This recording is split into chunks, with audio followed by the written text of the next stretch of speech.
Media पर चलने वाली खबरों में बज़ाहिर तो एंकर्स और रिपोर्टर्स काम करते दिखाई देते हैं, मगर पर्दे के पीछे असल मेहनत कैमरामैन की होती है। इन्हीं कैमरामैनों की हौसला अफजाई के लिए साल 2007 में ACJ के नाम से एक तंजीम बनाई गई, जिसके बानी आरिफ अली हैं। 2 अगस्त 2023 को ACJ यानी एसोसिएशन कैमरा जर्नलिस्ट के 9 मुंतखब अरकान की हल्फ बर्दारी की तकरीब सिंध असेंबली में मुनक्किद की गई। सिंध के सूबाई वजीर शर्जील इनाम मेमन ने ACJ के मेंबरान से हल्फ लिया।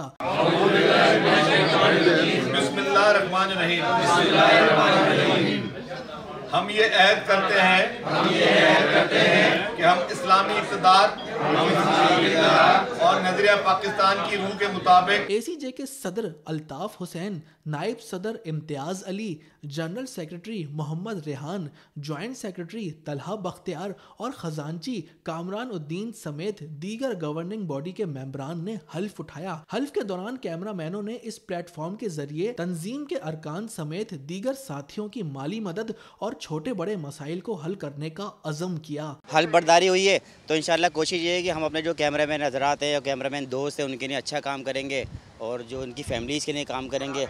बाकी अल्लाह से दुआ है हम सब मिल के रहें और मिल के काम करें। माजी में होता रहा है कि काम तो हुए हैं, लेकिन फिर कोविड के बाद 2-3-4 साल जो है ना स्टॉप हो गया था, लेकिन अभी जो हमारे कैमरामैन हैं बहुत खुश हैं। मुबारकबाद पेश करूँगा इस मुंतखब कमेटी को कि उन्होंने माशाल्लाह से इस कम वक्त के अंदर कम से कम रजिस्ट्रेशन का जो प्रोसेस है उसको मुकम्मल किया। माशाल्लाह से अल्ताफ़ हुसैन भाई ने क़यादत संभाली है हमारे कैमरामैनों की। इंशाल्लाह हमें उम्मीद है कि जो एसोसिएशन ACJ है उसकी भलाई के लिए, उसकी फैमिली की फलाह व बहबूद के लिए इंशाल्लाह काम होगा। अरकान ने इस बात का भी इरादा किया कि वो कैमरामैनों और उनकी फैमिली के लिए अच्छे काम करेंगे। वादा किया है अपने लोगों से, कैमरामैन से, जो हमने वादा किया था आज उसकी हमने पासदारी भी रखी है और हम इंशाल्लाह कोशिश करेंगे अपने तमाम कैमरामैन के लिए वो काम करें, उनकी फैमिलीज़ के लिए या उनके लिए जो मसाइल हैं, उनके जो भी फाइनेंशियली मसले हों। ACJ के सदर अल्ताफ हुसैन ने वेब चैनल बनाने का ऐलान किया। हमारा जो रजिस्ट्रेशन का मसला था ना वो ऑलमोस्ट हल हो गया है, ख़त्म हो गया है तकरीबन। अब हम अपने अकाउंट खुलवाने की तरफ जाएंगे। कोशिश कर रहे हैं कि हम अपना वेब चैनल भी ले आएँ, जिससे जो बेरोज़गार लड़के हैं उनके बेरोज़गारी के लिए हमको फ़ायदा भी होगा।